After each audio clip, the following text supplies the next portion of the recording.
A continuación, Desafío Empresarial.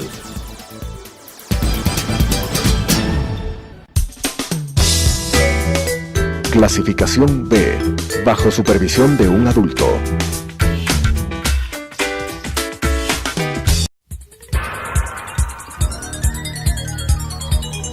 Las opiniones vertidas en este espacio por la producción y dirección del programa son de exclusiva responsabilidad de sus autores y de quienes intervienen en ellos.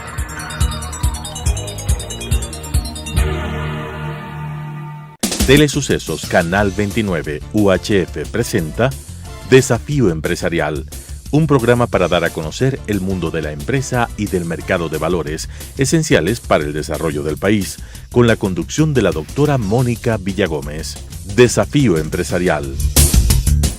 Un gusto llegar nuevamente con Desafío Empresarial a sus hogares o a sus lugares de trabajo, con un nuevo programa en el que vamos a tratar lo que se refiere a comercio exterior, la importancia del comercio exterior en la economía y de las inversiones. Entender el por qué siempre estamos diciendo que necesitamos inversiones en el país. Para eso estamos con un experto en la materia que es Felipe Espinosa. Él es el director ejecutivo de la Cámara Ecuatoriana Americana, AmCham. Además tiene una trayectoria profesional muy amplia. Él es un ingeniero industrial y es un conocedor muy profundo de temas de comercio exterior, de inversiones y de asuntos económicos relacionados con la empresa. Bienvenido, Felipe. Gracias, Mónica. Un gusto tenerte aquí en este programa que te cuento que trata de temas empresariales, pero poco a poco se está dirigiendo hacia mercado de valores. Vamos a hablar de bolsa en otro momento, empresas familiares y también gobierno corporativo, una materia que es necesaria en todo nivel de empresas. Así que bienvenido. Chévere, gracias, Mónica, gracias por la invitación. Comencemos con un comentario tuyo respecto a cuál es la relación del comercio exterior en la economía. ¿Por qué siempre se está hablando de su importancia y también de la balanza comercial y aspectos que a veces no los comprendemos, pero los escuchamos siempre? Chévere, déjame primero decirles que gracias por la introducción, no soy un experto, pero voy a tratar de que podamos conversar sobre el tema. Comercio exterior. En el caso de una economía dolarizada como la nuestra, el ingreso de divisas al país es tremendamente importante. La única manera como ingresen divisas es si es que yo vendo algo. Y vender algo quiere decir que estoy enviando cosas al exterior. Si es que eso hablamos como una parte de comercio exterior tremendamente importante, si es que yo quiero vender algo, también tengo que comprar algo. Entonces, estoy comprando y vendiendo. Hay una interacción importante entre las partes en las cuales lo que yo necesito me lo venden y lo que yo tengo y los otros no tienen, lo puedo vender. Eso viene desde tiempos muy remotos. Ese intercambio ha sucedido desde hace mucho tiempo. Para el Ecuador en este momento es tremendamente importante, vuelvo a la redundancia, importar lo que necesita para su producción y luego exportar los productos que puede exportar y que los otros requieren. Aun cuando... ¿Eso es lo que se llama productos con valor agregado? Bueno, por supuesto, los productos de valor agregado los estamos entregando, inclusive si son productos agrícolas, productos agroindustriales, productos básicos. A ese producto uno no coge, lo siembra y simplemente lo cosecha y lo manda. O sea, para tener mejor producto uno necesita químicos, necesita abonos, necesita un montón de cosas. En la mayoría de casos de esos son insumos importados que se requieren. Si es que vamos a productos que son semielaborados o elaborados, el tema cacao, nosotros hemos pasado de ser un exportador solo de cacao a ser un exportador de productos intermedios y productos inclusive elaborados, buenísimos en todo el mundo. Sí. Esos productos requieren de materiales, de materias que son importados. Entonces, si queremos venderle al mundo, necesitamos traer las cosas que requiramos. Y ese comercio, esa transacción es comercio exterior. ¿Por qué le atamos al comercio exterior a las inversiones en un país? Porque la gente que le interesa tener productos que provengan de otro lado, hagamos un ejemplo sencillo. Alguien que quiere un cacao especializado en el Ecuador, producido solo para ellos, que lo puede vender con un valor agregado muy grande, le va a interesar invertir en Ecuador de muchas maneras para tener ese suplidor de productos todas las veces que necesite con la calidad que requiera. Entonces esa inversión puede ser en dinero, puede ser en conocimientos, puede ser en tecnología, puede ser en acompañamiento de producción. Todo eso es una parte de la inversión que se puede hacer en el país y que se está haciendo en el país. Que se está haciendo. Si es que tiene esa importancia el asunto de aquellos productos que se están importando porque se necesitan para la industria ecuatoriana, ¿podrías explicarnos cómo funciona esto de los aranceles que se ha impuesto o que se quieren imponer?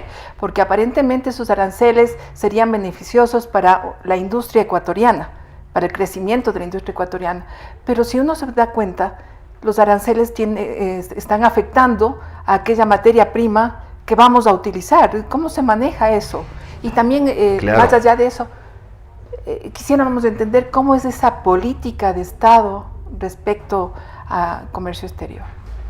Creo que tenemos que empezar a hablar un poquito del tema de cómo se manejan varias economías. Hay economías de Sudamérica que son totalmente abiertas, entonces uno puede importar lo que uno quiera y de esa manera se maneja el país.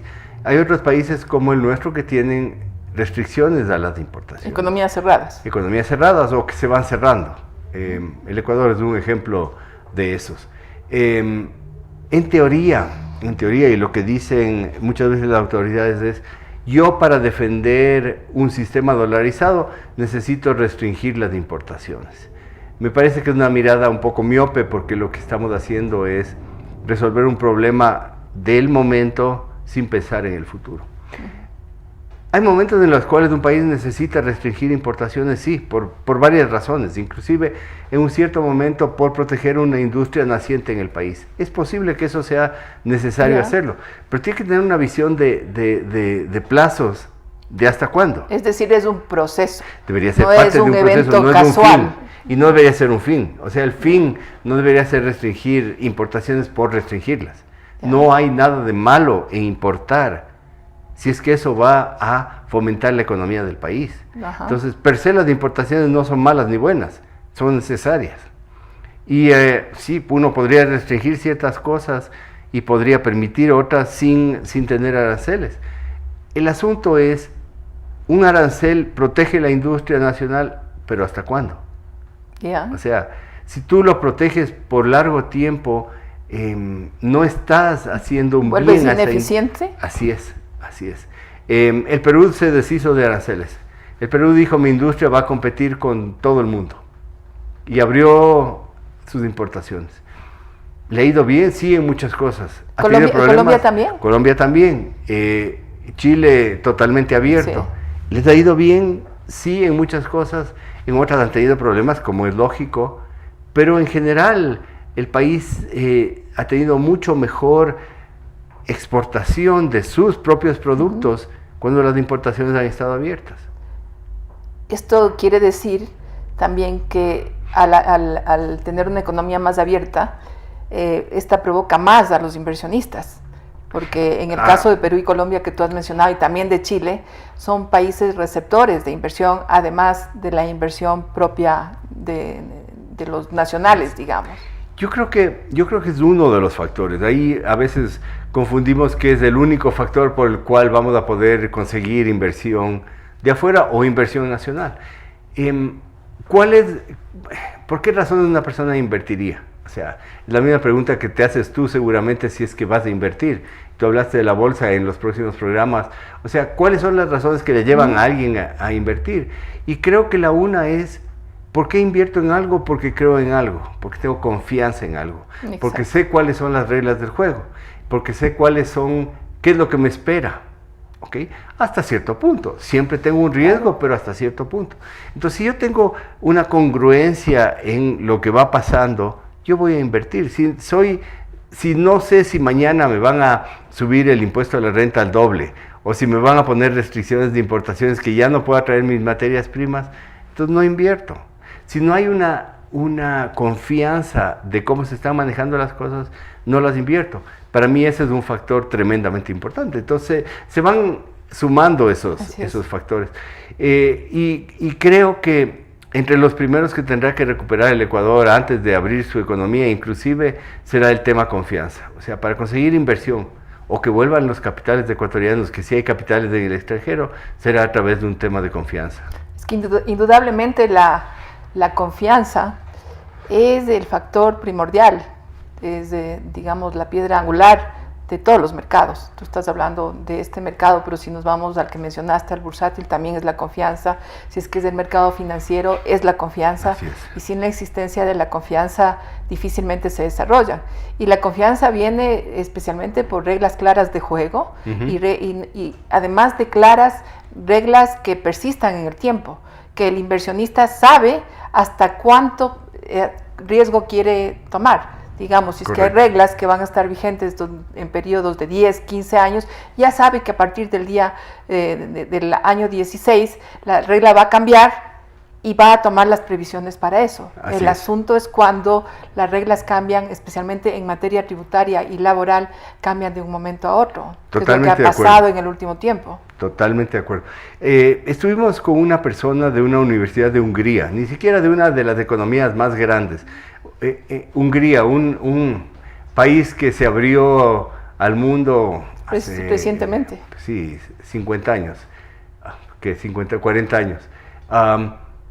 Y realmente hicieron un estudio, porque ellos siempre están viendo en cómo atraer inversiones. Okay, lo que no necesariamente hemos hecho nosotros, cómo atraes inversiones. Y uno de los estudios que habían hecho en esa universidad decía que no era tanto la tasa del impuesto a la renta que estén cobrando ellos, si era más alta o más baja, sino la certidumbre de que las reglas del juego se van a mantener por un tiempo. Entonces no es tanto que me bajo la tasa, me subo la tasa, sino cómo puedo yo saber o predecir de alguna manera lógica lo que puede suceder en el futuro. Hace pocos años, y esto como anécdota, estaremos hablando 4 o 5 años, algunos fondos de inversión internacionales tomaron interés en acciones ecuatorianas, ¿no? Entonces se comenzaron a interesar y comenzaron a comprar esas acciones ecuatorianas porque la rentabilidad era muy buena, ¿no? Pero el cambio en materia tributaria fue tan drástico y permanente, ¿no? No tenía mayor duración. Comenzábamos el año con un régimen y al final del año ya teníamos otro régimen en materia tributaria para el mercado de capitales. Hizo que estos fondos se ahuyenten. Dijeron no, sí, la rentabilidad es interesante, ¿no? Las empresas en las que estamos invirtiendo tienen muchísimo potencial, pero lamentablemente el riesgo de no poder nosotros conocer cuál es la cancha de juego y cuál es el tiempo que dura la normativa es realmente el mayor riesgo, y ese no es un riesgo controlable. De acuerdo. Porque el empresario normalmente tiene que administrar, tiene que gestionar los riesgos, y hay unos que puede controlar y otros no. Así es. Entonces tiene toda la razón lo que decías hace un momento. Es el tema es el tema un poquito de no pensar que tienes competencia afuera. O sea, tienes competencia interna, sí, pero tienes competencia afuera. Entonces esos fondos se van a ir donde mejor les vaya. Así es. No donde yo quiero que vaya. Así es. Pero no es tonto. No es tonto. Y la verdad es que no sé por qué nos asustamos de que las cosas tengan que tener una rentabilidad. Todo el mundo va a buscar una rentabilidad. Y todo el mundo lo hace. Y si esa rentabilidad viene a través de que se logren cosas con ese capital, ¿por qué no atraerlo? Pero no hemos hecho eso. No hemos trabajado en eso, pero para nada. Es penoso, porque lo que hay que trabajar es en una política pública al respecto, ¿no? Hablando de este tema de comercio exterior y de inversión, sí es importante analizar las alianzas y los tratados que un país persigue precisamente para que sea viable la inversión y el comercio exterior. Cuéntanos tú, ¿cómo funciona esto de los tratados de comercio, ¿no? es que ya son esquemas preestablecidos a los que te sumas, es que tienes la capacidad y la posibilidad de negociar de acuerdo a los intereses del país, ¿no? Porque a veces se satanizan a los tratados, dicen, no, en el momento que firmamos un tratado, realmente no nos van a permitir poner adelante las conveniencias que pueda tener el país. Eso es algo que se repite, no entre los empresarios que ya tienen una mayor sofisticación, sino digamos del común de las personas, y se teme a esos tratados. Explícanos cómo funciona. Yo creo que un tratado de comercio tiene que tener en mente las prioridades de cada uno de los países y de lo que sucede internamente dentro de ese país. Es tremendamente importante. O sea, vamos solo al ejemplo. Estados Unidos está renegociando con México y Canadá el tema de NAFTA. ¿Okay? Lo está modernizando. Está bien, o sea, si el ejemplo es que estás modernizando un tratado en buena hora, o sea, estás volviéndolo mucho mejor que lo que debería ser, porque los tiempos han cambiado. Ahora, ¿qué debe desaparecer un tratado de libre comercio que ha dado tanto beneficio a todos los países de Norteamérica? La respuesta es no, y creo que la mayoría de gente está a favor de que no desaparezca. ¿Qué pasa con los países que buscan un tratado de libre comercio, o tratado comercial, o tratado de beneficios, o como quieran llamar? Como se quiera llamar. ¿Sí? Yo te vendo lo que tú necesitas, tú me compras lo que yo necesito. Si es que yo puedo facilitar ese comercio y tener reglas claras, establecidas, y no ir donde te iba a decir, ve, para mi producto como el brócoli, yo necesito que me des un arancelito diferente por los próximos 3 años. Y depende de tu buena voluntad a que me des ese arancel o no me des ese arancel. Estamos mal. O sea, en cambio, si yo me puedo poner de acuerdo contigo a largo plazo que mi brócoli entra sin aranceles porque tú me estás vendiendo otra cosa que yo también la necesito y ya le doy el mismo tratamiento, pero qué mejor para todos. Entonces no estoy dependiendo de la buena voluntad de alguien para que me compre o no me compre alguna cosa. Entonces yo ya sé cuáles son las reglas del juego, y eso es lo que hacen los tratados comerciales, ponen las reglas del juego claras. Ahora, uno tiene que sentarse y negociar, y la gente es muy ducha negociando, y si nos vamos a nuestros vecinos, los colombianos siempre han sido muy buenos negociando. Muy buenos. Y bueno, pues están velando por sus propios derechos. Eso es lo que tenemos que hacer, negociar bien.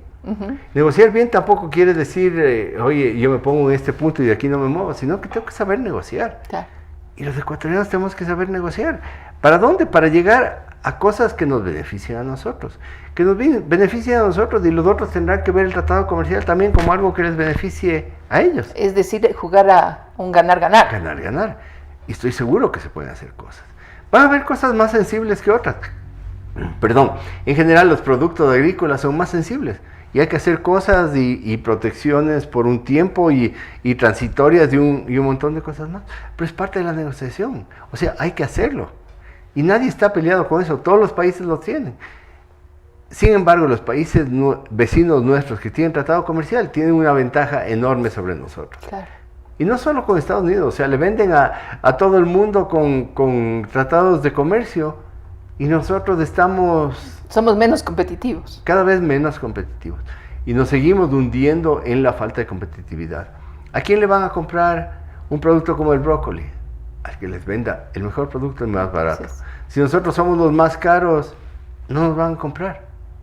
¿Por qué? Y saqué el ejemplo del brócoli, no es el único, pero creo que es uno que se puede entender más fácilmente.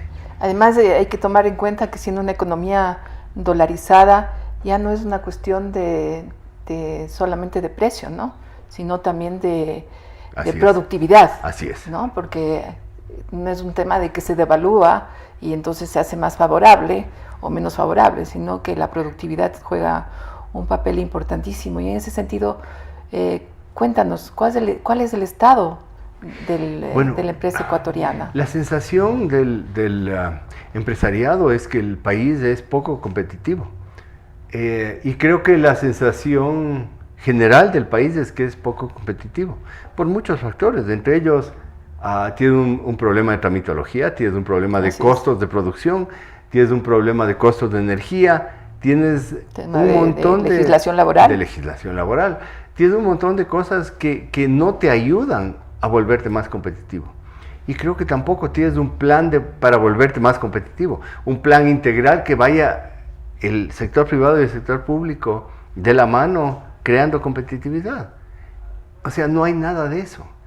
Y si no hay nada de eso, ¿a qué estamos apuntando? Medio a lo que salga. Y eso es muy complicado.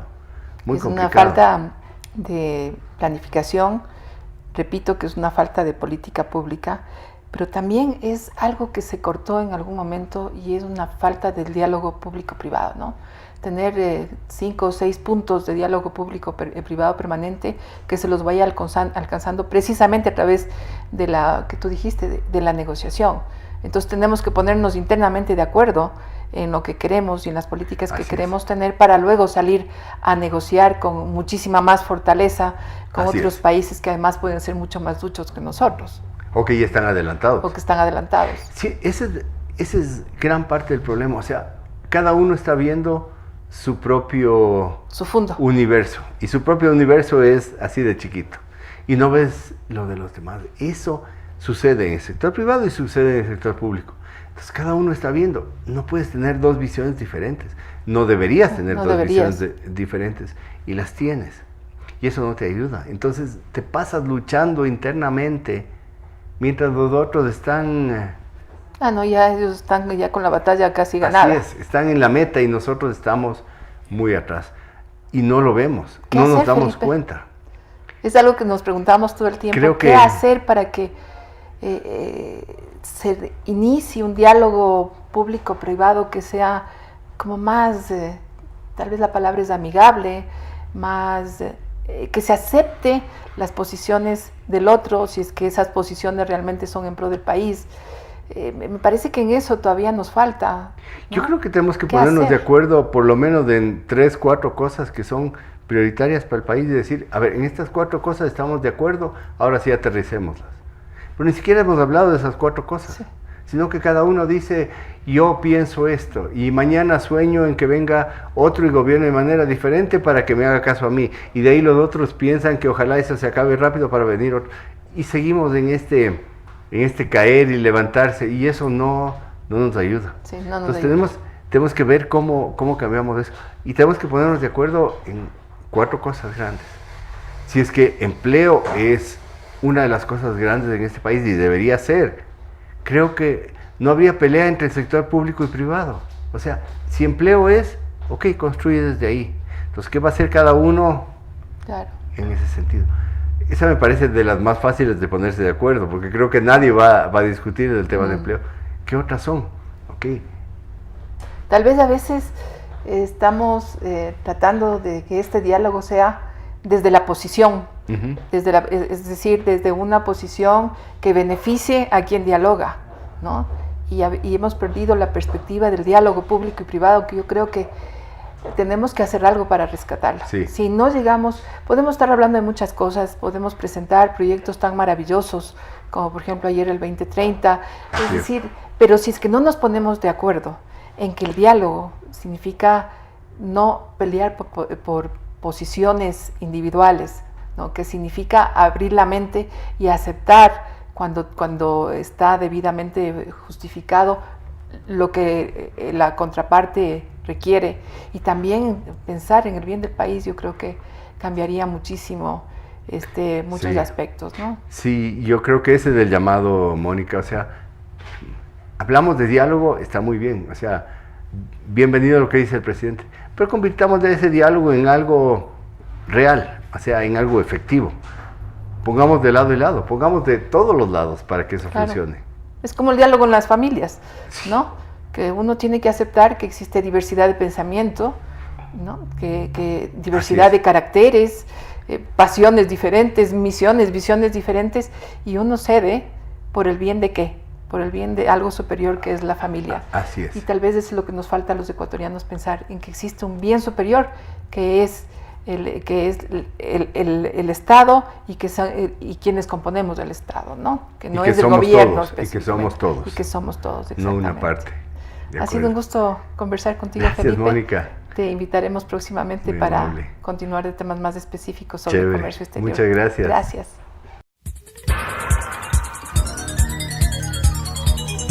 Las opiniones vertidas en este espacio por la producción y dirección del programa son de exclusiva responsabilidad de sus autores y de quienes intervienen en ellos.